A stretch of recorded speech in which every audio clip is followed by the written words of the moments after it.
En République démocratique du Congo, la terrible actualité des combats et des tractations diplomatiques continue de s'accélérer.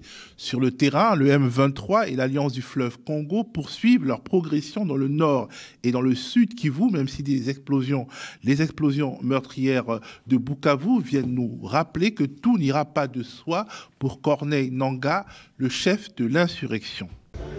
La foule est compacte sur la place de l'indépendance de Bukavu pour assister au meeting de l'AFC M23.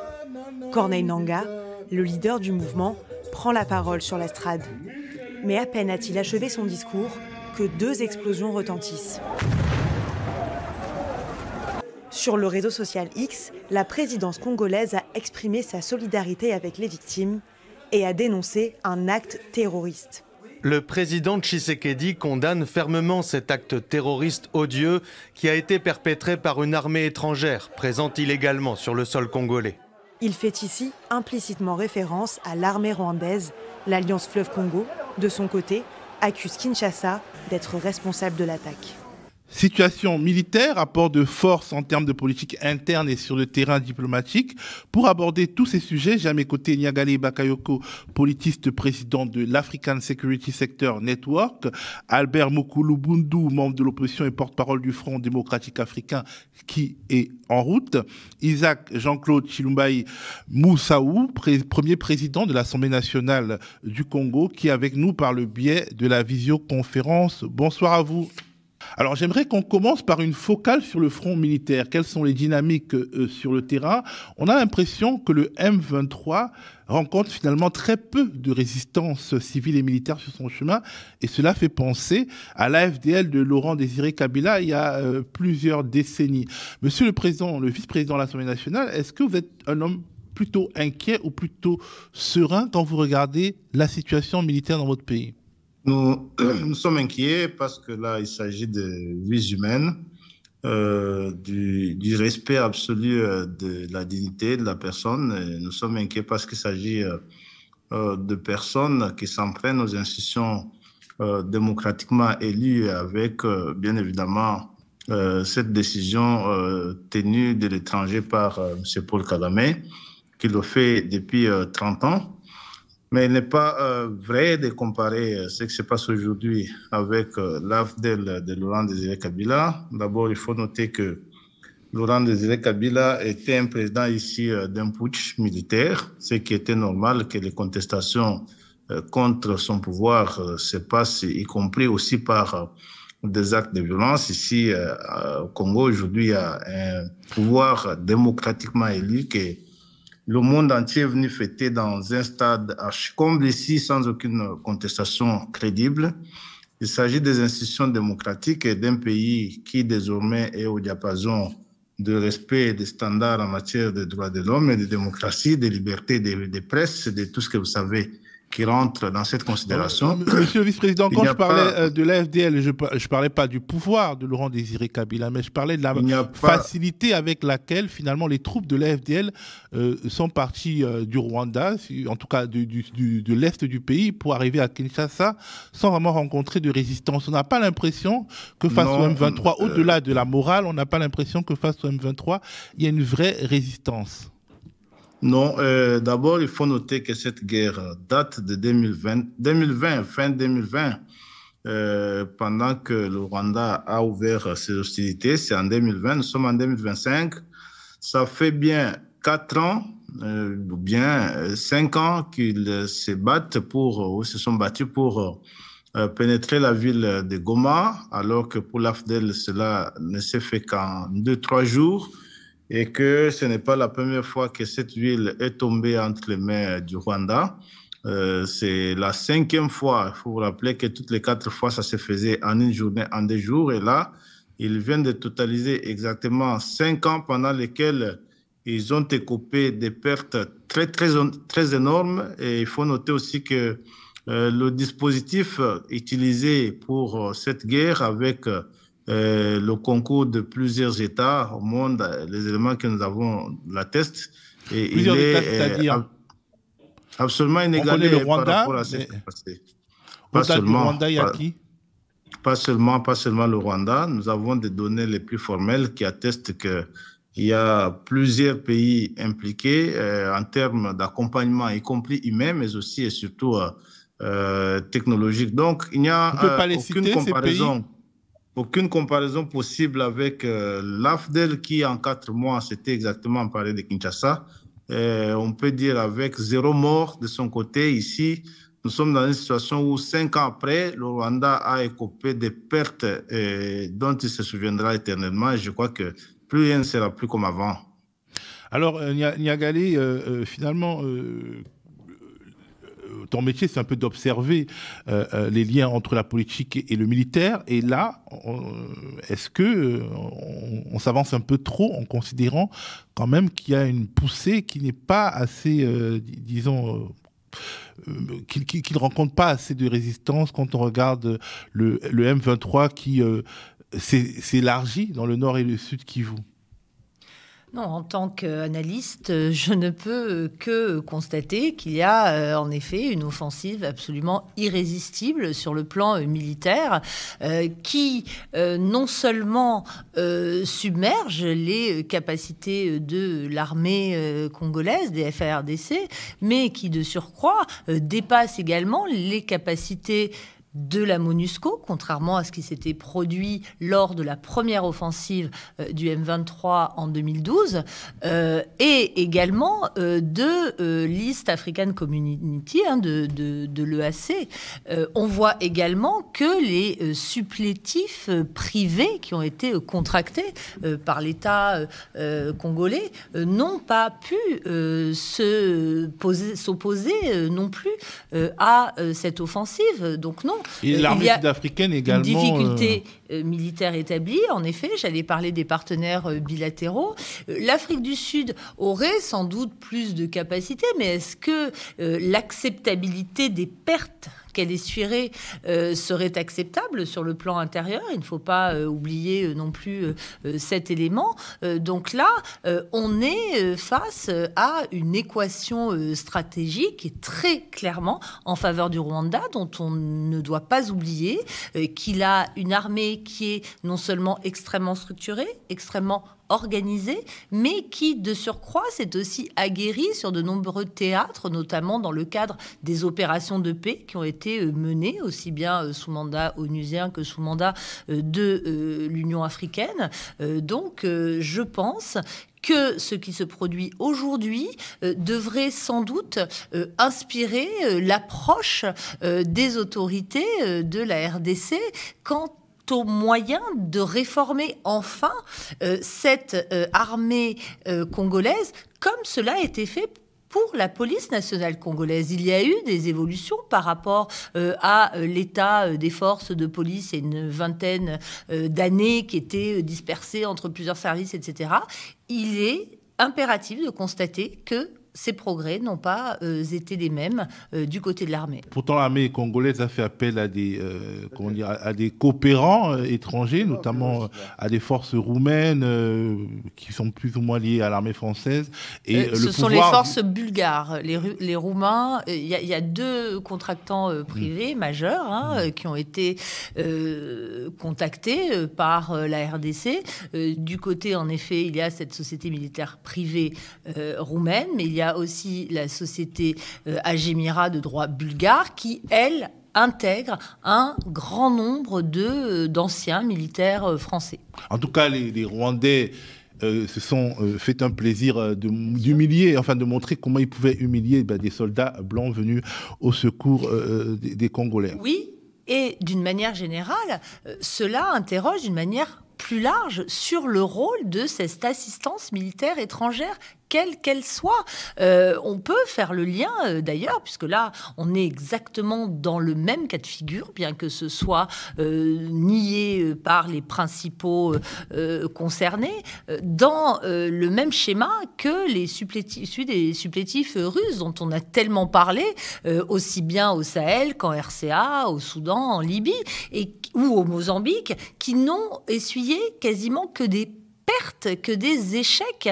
On voit aussi que tous les efforts internationaux qui ont été mis en œuvre sur le continent africain au cours des 30 dernières années ont la plupart du temps été couronnés par des échecs en réalité. Donc peut-être qu'il est enfin temps de se rendre compte qu'il n'y a pas d'autre solution que de s'appuyer sur la connaissance intime que les acteurs nationaux et locaux ont de leur propre environnement stratégique et géographique et humain également. Les forces étrangères, elles ont des approches extrêmement techniques, extrêmement standardisées, qui sont très souvent incapables de répondre aux exigences du contexte local. Albert Moukoulou-Boundou, donc vous êtes membre de l'opposition congolaise. D'une certaine manière, on a l'impression que le pouvoir de Kinshasa ne tient pas militairement, en tout cas ne tient pas comme on pourrait l'espérer. Il y a le vice-président de l'Assemblée nationale qui nous explique que non, finalement, il y a quand même des résistances. Les forces adverses essuient des pertes, mais globalement, alors peut-être que c'est la narration de ce conflit, la narration médiatique de ce conflit qui fait qu'on a l'impression que l'armée congolaise n'est pas aussi, ne résiste pas aussi bien que l'on peut l'imaginer. Restons sur le plan militaire avant d'évoquer la politique. Oui, écoutez, ça serait dommage de parler de mon pays, de l'armée de mon pays, mais je ne crois pas à ce que vient de dire le vice-président.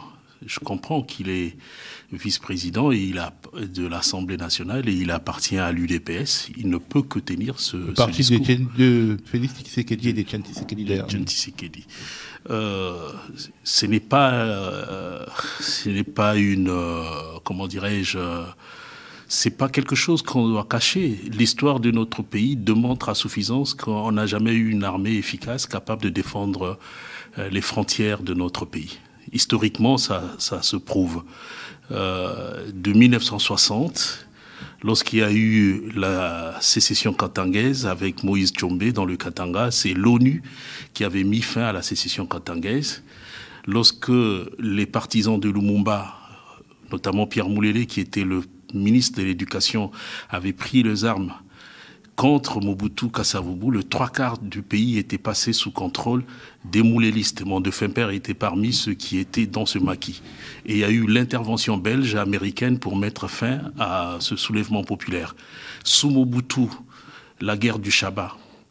Giscard et Mobutu ont été obligés de tuer les expatriés français au Katanga pour justifier l'intervention militaire de l'armée française et marocaine au Katanga. Donc c'est des faits.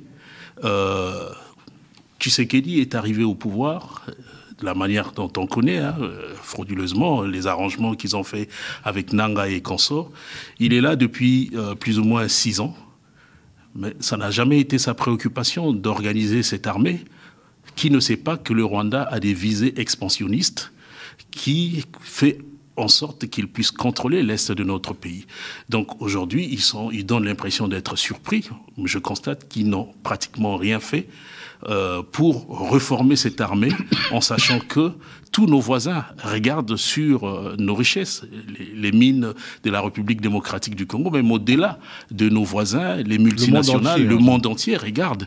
Donc il n'y a pas une politique du côté du pouvoir actuel, ce qui fait que le Rwanda, l'Ouganda se permettent de nous agresser, et même quand ils décident de soutenir un mouvement insurrectionnel, on constate que le M23, l'AFC progressent.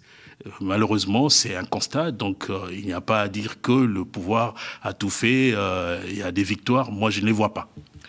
Alors, je voudrais quand même avoir donné au premier vice-président de l'Assemblée nationale congolaise un droit de réponse là-dessus. En gros, Albert Moukoulou-Boundou dit que de toute façon, depuis l'arrivée au pouvoir de Félix Tshisekedi, il n'y a pas, rien n'a été entrepris pour renforcer sérieusement l'armée congolaise. Que répondez-vous à cela?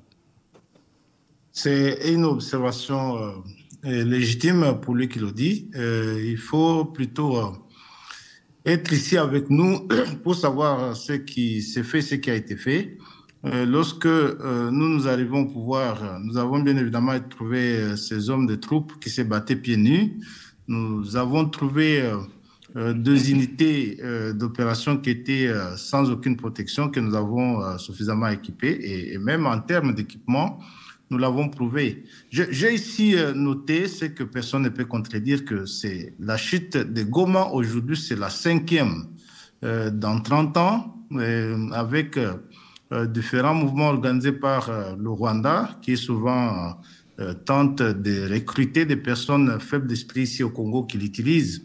Et c'est la première fois seulement que depuis 5 ans, le Rwanda a peiné à accéder à la ville de Goma et à la ville de Bukavu. Vous le savez, toutes ces villes tombées en une journée, et les preuves existent, y compris en présence de la MONUSCO. C'est pas tombées en une journée lors des fois précédentes.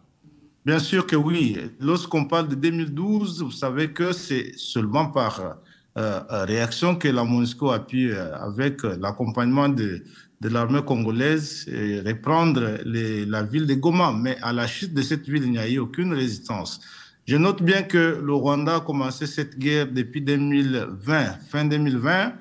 Nous sommes bien évidemment en 2025, lorsqu'ils ont finalement accédé à la ville de Goma. Ça nous fait 5 ans que cette armée se bat avec responsabilité, malgré les pièges internes que nous avons rencontrés avec le phénomène de brassage et mixage. Nous savons que c'est une armée qui, en son sein, se bat d'abord avec des ennemis, plusieurs milliers de soldats rwandais qui ont été intégrés lors des accords de Sun City. C'est un fait, il faut le reconnaître. Ça ne peut que faire un certain dysfonctionnement au sein d'une armée avec autant de trahison. Mais dire que Tshisekedi n'a rien fait pour organiser cette armée, c'est ignorer toute la réalité qui se passe ici. C'est pour la première fois, les statistiques l'indiquent, que nous avons formé autant de militaires en si peu de temps, que nous avons investi suffisamment d'argent parce que nous l'avons mobilisé en si peu de temps pour soutenir cette armée. Et ça, c'est une évidence. Ok, on va parler... Oui, je vous écoute. Aujourd'hui, la situation, je dis bien ici qu'elle n'est pas comparable à ce que nous avons vécu de par le passé, et ça, il faut le savoir. Toutes les fois là, les armées congolaises ou zaïroises sont battues en compagnie de plusieurs puissances étrangères, à l'exception de notables de cette intervention aux côtés des FARDC de l'armée sud-africaine. Pendant les 5 ans passés, vous avez vu qu'il s'agit de la MONUSCO ou de troupes régionales. Nous ne sommes pas battus accompagnés de troupes étrangères, c'est bien l'armée congolaise qui s'est battue.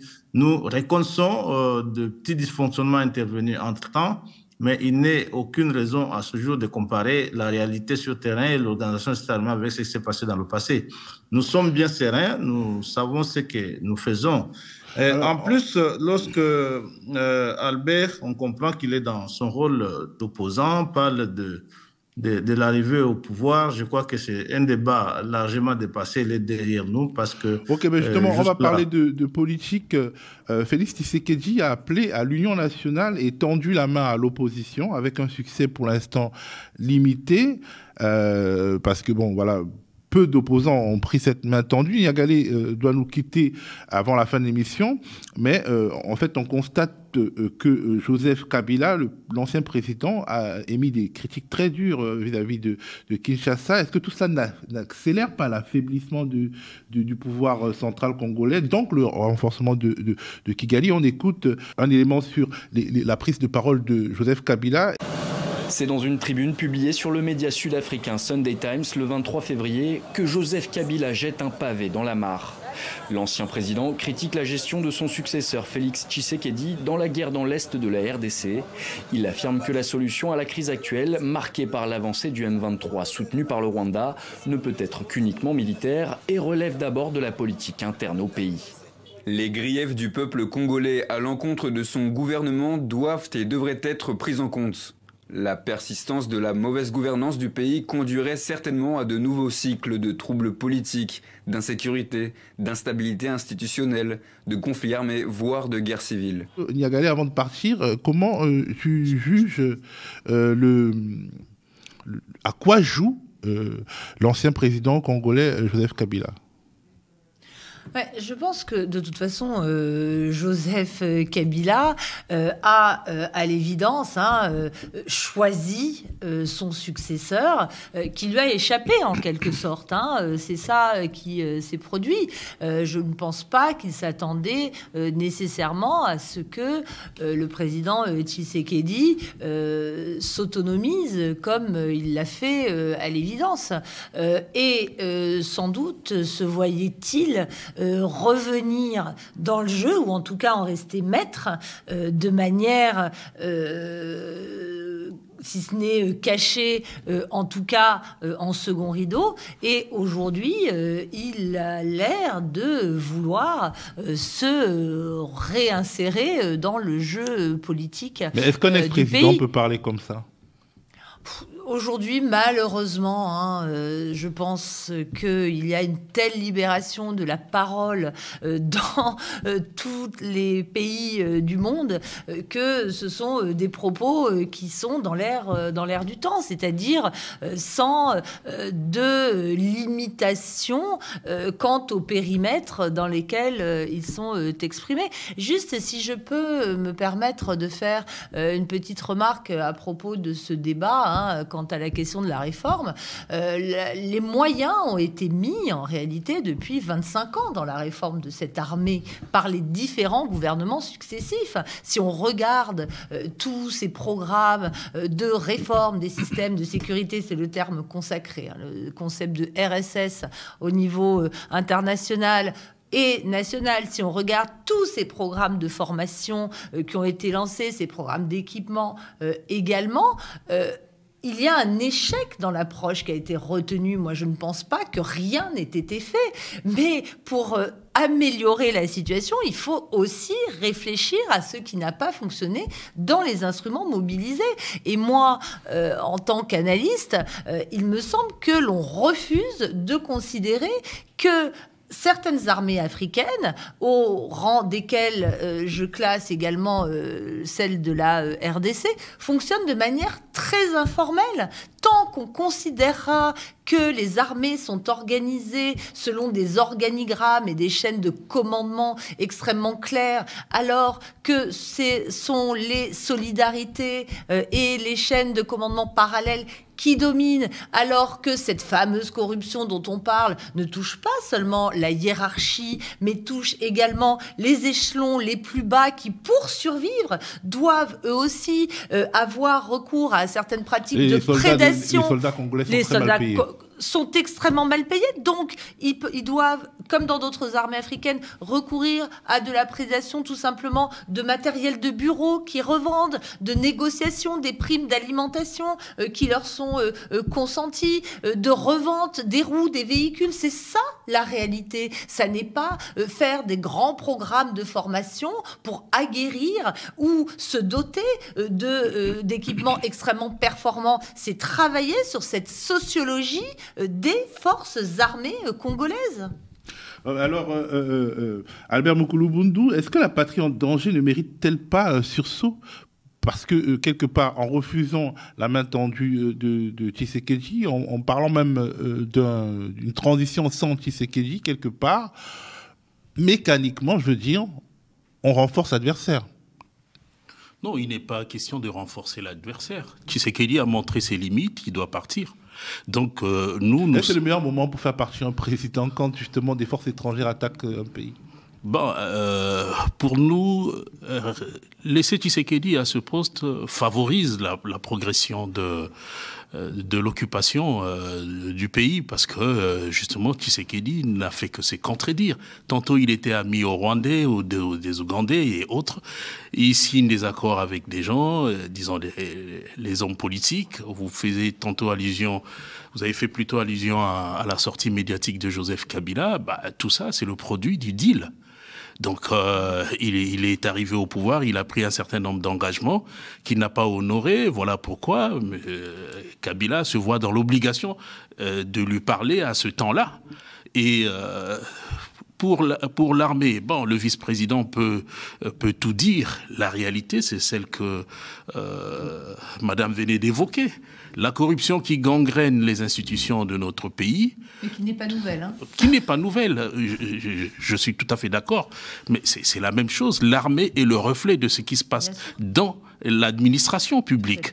Donc, quand M. Tshisekedi tend la main à l'opposition, c'est pour essayer de contrer l'initiative des confessions religieuses qui ont consulté les différents hommes politiques, et, opposition, majorité, société civile, dans le but de trouver une solution à ce problème. Donc, ils ont rencontré, moi je les ai rencontrés en Belgique, et ils ont rencontré pas mal de gens, Kabila, même ce Tshisekedi, avant de démarrer leur initiative.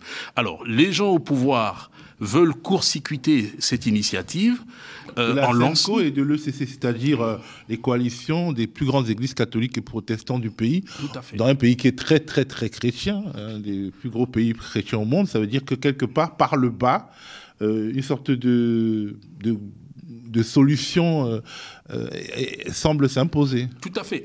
Ils ont proposé un pacte de paix et de vivre ensemble. Ils ont rencontré Corneille Nangaa, ils ont rencontré Tshisekedi, ils sont allés à Kigali, ils ont vu Kagame, parce que c'est lui qui agresse la République. Ils n'ont pas la légitimité, les pasteurs et les prêtres. Mais puisque le processus de Luanda, de Nairobi, semble ne pas marcher. On a vu Tshisekedi à Luanda, Kagame n'était pas là. Les Congolais qui meurent à l'est de la République démocratique du Congo, l'Église de toute façon a toujours joué ce rôle-là. Historiquement parlant, on a la conférence nationale souveraine, il y a eu plusieurs accords où l'Église était impliquée. Et face à cette réalité, l'Église a pris l'initiative de rencontrer tout le monde en proposant un pacte. Et de légitimer le M23 d'une certaine manière. Mais y compris le M23, ils ont vu tout le monde pour leur parler de leur projet. Alors, Tshisekedi se sent un peu menacé. Il prend l'initiative de faire une proposition d'un gouvernement d'union nationale. Aujourd'hui, ça ne va pas résoudre le problème, parce que ceux qui vont intégrer ce gouvernement-là, ils n'ont pas, à ma connaissance, des militaires pour aller défendre l'intégrité territoriale. Le problème, il est militaire. Ce n'est pas en mettant des gens dans le gouvernement qu'on va trouver une solution au problème qui se pose à l'est du pays. Donc, on a voulu rassembler tout le monde, discuter sur les vrais problèmes, faire des propositions et sortir de cette situation. Mais Tshisekedi se sent menacé, et voilà, c'est pourquoi il propose cette initiative. De toute façon, l'opposition n'a pas accepté sa main tendue, à part quelques individus qui sont déjà qui travaillent en sourdine avec Tshisekedi, qui se font passer pour des opposants. Mais nous, il est clair, on soutient la démarche de l'Église catholique et protestante. Le pacte de paix mérite d'être soutenu pour qu'on trouve une solution globale à la situation que traverse notre pays. Alors, Isaac Jean-Claude Chilumbayo et Moussaou, est-ce que vous êtes déçus de l'attitude de l'opposition qui manifestement refuse la main tendue de Félix Tshisekedi, dont forcément à l'international on a l'impression qu'on a un président isolé dans son propre pays? Pas du tout. D'abord, l'opposition, il faut parler de ce qui en reste. Je ne la vois pas, bien que vous reconnaissez l'extrême libéralisation de la liberté d'expression, de manifester. Il n'y en a pas ici, parce que personne ne les a suivis jusqu'ici. Dans le pays où il n'y a personne des leaders de l'opposition qui a été capable de mobiliser la population autour de lui. C'est que le président Tshisekedi continue de prouver jusqu'ici, et vous l'avez vu, le jour de la chute de Goma, ça a été une spontanéité absolument impassable.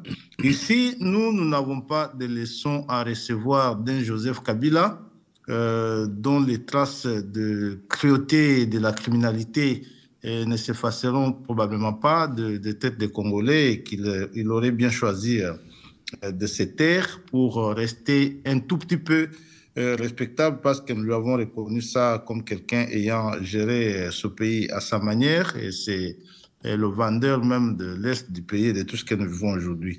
Il est clair que le choix ou le besoin de ce que vous appelez main tendue a été une demande de l'opposition. C'est l'opposition qui l'a exprimé. On peut revenir au discours successif de Martin Fayulu et de tous les autres leaders de l'opposition qui, au moins, eu le courage de rester opposants, parce que l'autre bande, tout simplement la coalisée du Rwanda et du M23 dans ce qui s'est fait aujourd'hui. Nous pensons que ça ne changerait rien. Le président Tshisekedi a répondu à leurs demandes persistantes et insistantes. Lorsqu'ils vous disent qu'ils viennent faire une transition ici, comme ils appellent, un pouvoir sans Tshisekedi, ils doivent expliquer par quelle formule les faire. Nous avons une constitution ici qui régit le pays et qui va continuer de régir le pays. Il y aura élection d'ici 4 ans. Ils n'ont qu'à se préparer à cela. Ils savent. Moïse Katumbi a été candidat aux élections ici. Vous avez des observateurs, vous avez vu ce qu'il en a récolté. Donc ici, le pomme n'est pas celui-là. Nous sommes bien déterminés à défendre ce pays-là et qu'aucun Rwandais ne le prendra parce que ce n'est pas la première tentative. Nous nous battrons dans notre propre pays. La population, elle est ici concentrée. Est-ce que vous n'avez pas été quand même désavoué par les églises catholiques et protestantes? C'est quand même ce qui a changé un peu. Non, non. Excusez-moi, ici, l'église, il faut faire le distinguo. Nous avons ici une église très vaste. Il faut dire pas l'église de Kinshasa. Ce n'est qu'un diocèse sur autant que nous avons parce que ce n'est pas accepté par le reste de nos diocèses. Dans l'Est, par exemple, vous avez suivi l'expression sans appel de l'évêque de Butembo. Il a été clair là-dessus. Dans le Kasaï, la conférence épiscopale du Kasaï a été claire là-dessus, tout comme dans le Bandundu, dans l'Équateur. Il faut parler de l'église de Kinshasa. Ce n'est qu'un diocèse comme les autres, un sur autant de diocèses qui a ses positions qui sont respectables. Donc vous désapprouvez cette position de la SENCO et de l'ECC. Vous désapprouvez la démarche de l'église. C'est que nous désapprouvons. Heureusement qu'ils ont pris le courage d'y revenir, c'est le mensonge. Parce qu'avant, ils ont dit, comme on le disait tantôt ici, que c'était sur demande du président Tshisekedi. Non. Ils ont insisté à rencontrer le président Tshisekedi, qui a accepté de les rencontrer. Ils l'ont vu avec leurs propositions. Il leur a souhaité bonne chance. En effet, nos positions sont connues. Qu'on ne va pas négocier avec ceux qui ont le sang des Congolais entre leurs mains, ça c'est clair. On ne va pas négocier pour intégrer encore les criminels dans notre armée parce que nous en souffrons déjà suffisamment, ça c'est très clair. Il y a des processus internationaux et régionaux que nous avons acceptés. Le poste de Luanda et le poste de Nairobi, c'est clair. Nous allons donc rester dans ces positions-là. Et du reste, nous sommes ici, nous sommes préparés à nous battre parce que nous sommes dans cette légitimité. Nous avons un pouvoir nous conféré par notre peuple. Personne ne viendra l'arracher contre la volonté de ce peuple. Et donc, nous travaillons sur tous ces aspects-là. Et les gens qui ont perdu pédale sur le terrain de bataille politique, qui pensent que résoudre le problème, ça allait embrasser ces criminels du M23, vont bien entendu déchanter. Alors, sur le terrain diplomatique, en dépit d'un vote du Parlement européen, l'Union européenne n'a pas vraiment pris de sanctions. Il n'y a pas que ça. Il n'y a pas que ça. Tous ces votes régionaux sont bien inférieurs à ce qui a été décidé à New York, au Conseil de sécurité des Nations Unies. Et la Charte des Nations Unies le dit de manière claire à son article 103, c'est la résolution du Conseil de sécurité des Nations Unies qui englobe le tout et il n'y a plus de doute sur la nature de la crise qui s'est vue ici. Oui, bien sûr. Plus personne ne discute, d'autant plus que les documents, les rapports de l'ONU sont nombreux pour décrire ce qui se passe. Mais en dépit d'un vote du Parlement européen, l'Union européenne n'a pas pris de sanctions contre le Rwanda qui soutient le M23. La Grande-Bretagne l'a fait. Je crois que l'Union... Laissez-moi terminer, monsieur le vice-président. Les États-Unis ont pris des sanctions contre l'influent ministre James Kabarebe du Rwanda. Est-ce que vous considérez, vous, que d'un point de vue diplomatique, vous tenez le bon bout? Nous tenons bien évidemment. L'Union européenne, tout en n'ayant pas pris des sanctions du fait d'un veto d'un État membre, ce qui est normal par ailleurs, c'est l'Union européenne. Oui, tout en n'ayant pas pris des sanctions, l'Union européenne a rencontré nos demandes fondamentales. C'est la rupture de cet accord de recel de nos minéraux. Et que nous avons des assurances et nous avons aussi des promesses fermes que cet accord est bel et bien suspendu parce que c'est un accord immoral. Et ça, tous les dirigeants européens nous l'ont attesté. C'est un accord qui n'a plus d'avenir. Tous les coalisés prédateurs de nos minéraux de l'Est peuvent désormais refaire leurs calculs quant à ça. Nous savons aussi qu'au niveau diplomatique, c'est que où ce dont nous avons souffert, c'est exactement que nous avons hérité d'un pays totalement isolé sur la scène internationale. Vous savez aussi que nous avons aussi un embargo militaire ici qui a été levé par des efforts diplomatiques que nous avons entrepris parce que c'est un pays qui n'était plus écouté. Aujourd'hui, mais est-ce que vous n'avez pas peur de du travail qui a été fait? Est-ce que vous n'avez pas peur de subir le sort de l'Ukraine quand on voit comment, pour les terres rares, Donald Trump fait du chantage à l'Ukraine et que la RDC est un des pays, justement, stratégiques pour les terres rares et les différents minerais de la transition énergétique et numérique? C'est exactement. Est-ce que les Américains sont fiables, selon vous? C'est exactement là que j'appelle Kabila et tous ses affidés à prendre à ces terres. Parce que moi, je suis ici à l'Assemblée, je ne vois aucune trace de contribution des minerais de l'Est depuis 30 ans au budget de l'État. C'est des minerais qui avaient été bradés exactement auprès de Paul Kagame. Et donc, aujourd'hui, c'est nos minerais, nous pouvons les négocier avec qui nous voulons. C'est un aspect important de l'exercice de notre souveraineté. Que l'on dise qu'on les aura négociés avec la France, avec l'Afrique du Sud, avec les États-Unis, ça ne nous fait rien du tout parce que c'est dans cet exercice de la souveraineté qu'on peut le faire. Et aujourd'hui, le principe est clair. Nous allons négocier ces minéraux avec deux États respectueux de notre souveraineté et que ces minéraux devraient se négocier au Congo, pas à Kigali. Et je crois que c'est ça l'accord de la guerre pour laquelle nous allons réfléchir. On continue le tour de table avec Niagalé, finalement, qui est resté jusqu'au bout et on l'en remercie. Est-ce que, d'un point de vue diplomatique, le Congo marque des points, en tout cas mieux que sur le terrain purement militaire? Oui, je pense qu'il y a quand même eu un certain nombre de progrès dans la reconnaissance, notamment de l'agression dont le pays fait l'objet. Ce n'était pas le cas pendant longtemps, et notamment la reconnaissance explicite par le secrétaire général des Nations Unies lui-même de la situation actuelle témoigne de l'efficacité, en effet, du plaidoyer qui est mené sur la scène internationale. Mais la difficulté est que ces efforts se heurtent à la diplomatie extrêmement bien articulée du président Kagame. Qui dit qu'il n'a pas peur de l'isolement diplomatique, de toute façon. Il dit qu'il n'a pas peur de l'isolement diplomatique. A raison, puisque de toute façon, il est quand même extrêmement bien intégré dans des réseaux internationaux très différents. On le voit au niveau de l'Union africaine, qui ne prend pas de mesures drastiques face à la situation.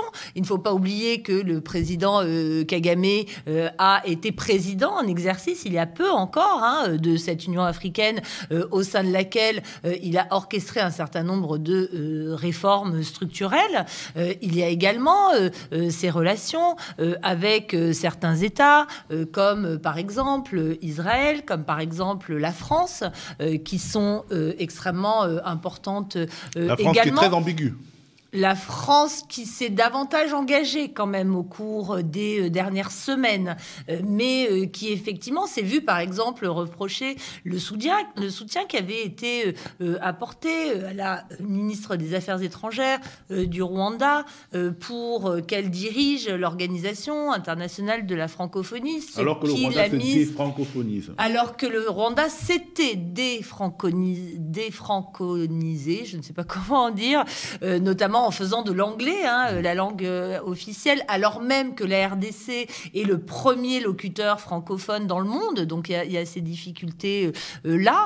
Donc ce qui est compliqué aujourd'hui, c'est également sur le plan international la mémoire du génocide rwandais qui est aussi beaucoup mobilisée, et qui est une réalité d'ailleurs, qui est aussi beaucoup mobilisée par le Rwanda, qui est aussi assez intouchable de ce point de vue-là. Donc oui, il y a tous ces éléments et le fait aussi que le Rwanda peut se prévaloir à travers Paul Kagame de disposer d'un État, d'une administration beaucoup plus cohérente et beaucoup mieux organisée que ne l'est celle de la RDC, dont le territoire est de toute façon immense et organisée de manière beaucoup plus complexe. Est-ce que la diplomatie transactionnelle de Donald Trump n'est pas quelque part une épée de Damoclès au-dessus de la tête du Congo? C'est-à-dire que aujourd'hui, la RDC, les États-Unis ont pris des sanctions contre James Kabarebe, qui était vraiment l'homme qui a conquis entre guillemets le Congo à la fin des années 1990, mais le président Trump sera tenté, si on suit la jurisprudence ukrainienne, de jouer les uns contre les autres. Quand on est au-dessus d'un tel magot, est-ce qu'on n'a pas des soucis à se faire quant à la poursuite de la logique engagée par les Américains? Alors, moi d'abord, j'ai horreur de ce mot transactionnel qu'on entend à tout bout de champ, de ces mots de deal. Je pense que côté américain, on oublie trop souvent qu'on est dans le domaine du politique et que le politique ne peut pas être réduit à l'économique et pur et aux intérêts matériels. Moi, j'attends de voir dans quelle mesure les solutions qui sont proposées relèvent véritablement de transactions. Moi, j'ai plutôt l'impression qu'on donne le pouvoir à ceux qui ont eu le plus de gains pour l'instant.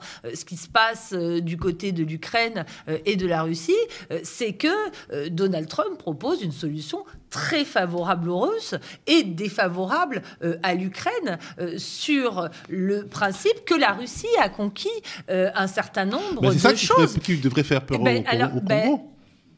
Oui, parce que si le Rwanda et son M23 restent longtemps dans ces zones du nord et du sud Kivu et contrôlent de plus en plus de minerais. Mais c'est toute la question, c'est-à-dire que ce sera un état de fait qui sera peut-être reconnu davantage, mais est-ce qu'il n'existe pas depuis des décennies d'ores et déjà? Donc moi, je ne pense pas qu'on soit face à un bouleversement fondamental. D'abord parce qu'il y a aussi d'autres acteurs internationaux qui sont présents.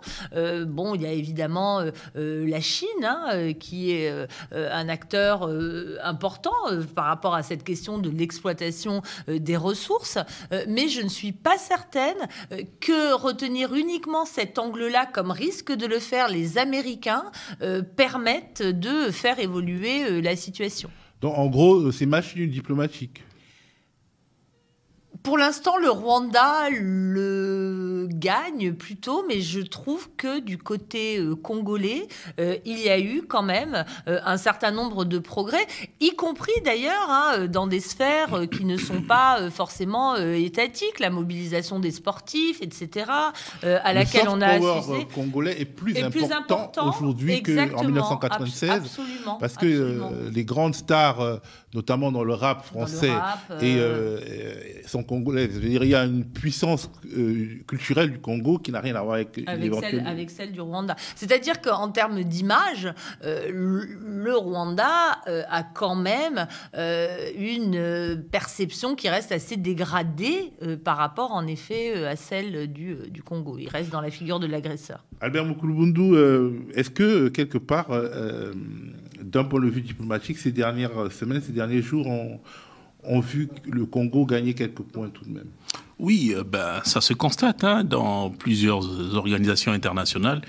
La crise congolaise a été à l'ordre du jour, mais je suis quand même surpris d'entendre du vice-président de l'Assemblée s'approprier ce succès-là. Moi, je suis avec pas mal de nos compatriotes et même d'autres Africains dans les rues, de Bruxelles, de Paris, et même certains qui sont aux États-Unis, dans d'autres pays, qui se mobilisent devant l'Union européenne, des gens qui vont rencontrer, moi personnellement, je rencontre des députés et des sénateurs ici en Belgique, à l'Union européenne, pour dénoncer le Rwanda. Les émissions que nous faisons pour dénoncer le Rwanda, nous sommes allés en Afrique, au Sénégal notamment, pour parler de la question rwandaise. Donc, ils ne peuvent pas s'attribuer à eux seuls ce succès-là. Au-delà de ce qui a été dit au niveau des Nations Unies, à l'Union européenne, ce que, monsieur le vice-président, ne veut pas dire. Il y a quand même, dans ces résolutions, quelque chose d'important. On demande aux Congolais de dialoguer, de discuter, de se mettre ensemble pour trouver une solution à la crise qui sévit au pays. Et cette crise, il peut bien nier en disant qu'il n'y a pas de répression. Mais que fait Mike Mukebai en prison? Que fait cette Kekuni, Jakindala, même celui qui était à l'UDPS, qui était avec eux, qui était vice-président à sa place, Jean-Marc Kabound, il vient de sortir de la prison. C'est ce qui a fait que les uns et les autres prennent la décision d'aller prendre des armes. Donc il y a eu un sérieux problème de légitimité des institutions. La crise est partie, je n'évoque pas 60, mais la crise est partie du deal de 2018. Vu que Tshisekedi est arrivé par un arrangement, et après 5 ans, il organise des élections frauduleuses, il ne respecte pas les accords, les autres décident de prendre les armes, il s'associe aux Rwandais, parce que l'armée rwandaise, Kagame n'attend que ça.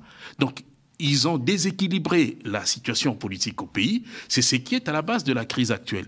Les religieux ont fait une proposition de sortie de crise que eux ont acceptée au départ, sous l'émotion de la chute de Goma et de Bukavu.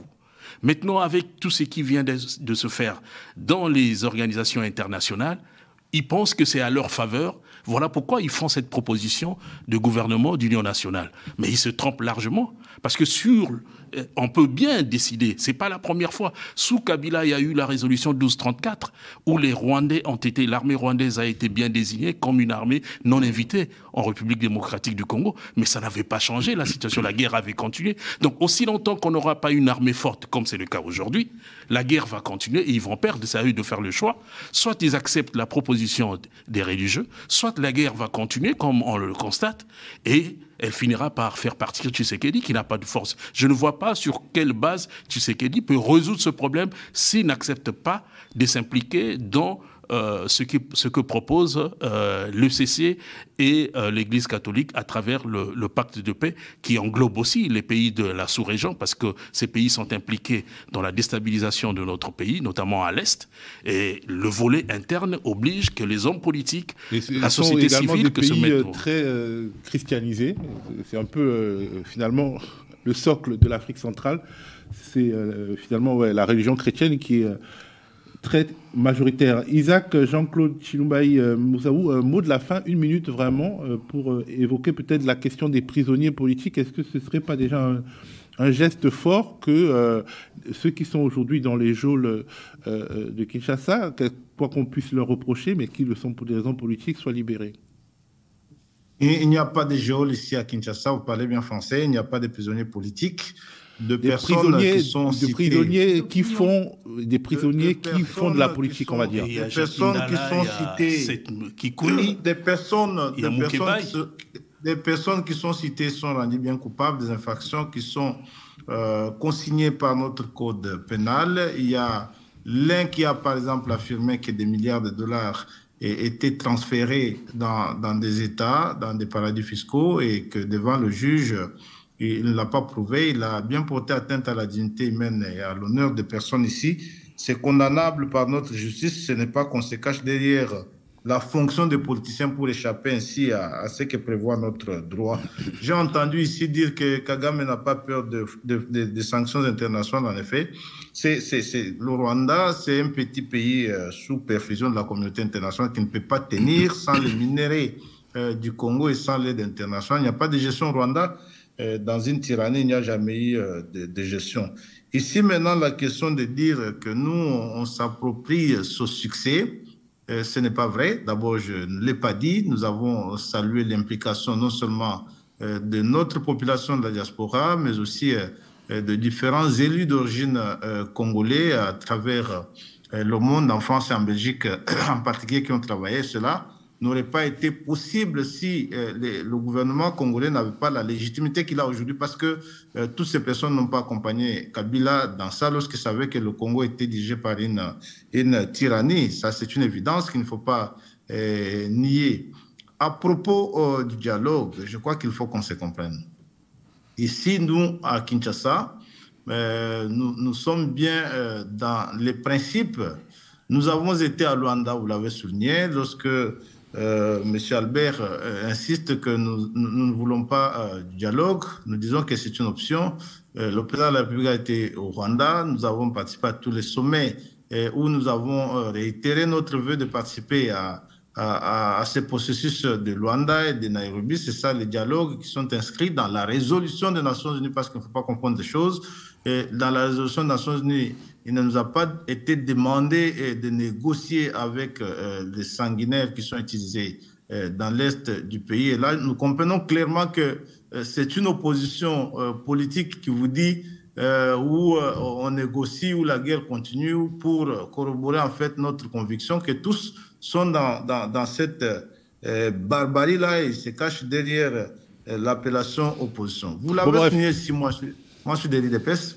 Nous avons mené l'opposition pendant 32 ans. Nous avons été tués, nous avons été assassinés, nos permanences ont été brûlées, les imprimantes carbonisées. Nous n'avons jamais pris les armes pour montrer que nous avions autant soif du pouvoir. Nous restons dans cette logique d'un système démocratique et sérieux, respectueux des valeurs de l'humanité, de tout ce que nous avons prôné pendant les 30 ans. Et donc, nous sommes dans le principe que nous nous battrons, et ceux qui pensent qu'ils viendront de prendre le pouvoir ici par les armes, ils se trompent lourdement. En tout cas, vous êtes d'accord sur vos désaccords. Merci à vous, Niagali Bakayoko, Albert Moukoulboundou et Isaac Jean-Claude Chilumbaï Moussaou. Je voulais quand même dire à M. Isaac, Tshisekedi a fait venir le M23 pendant 14 mois à Kinshasa, logé, nourri, blanchi avec l'argent du contribuable congolais. Vous êtes d'accord sur vos désaccords. Je suis surpris d'entendre ça. Merci à vous. Merci à vous d'avoir regardé cette édition de Décrypter l'Afrique. Rendez-vous bientôt pour de futurs décryptages de l'actualité africaine.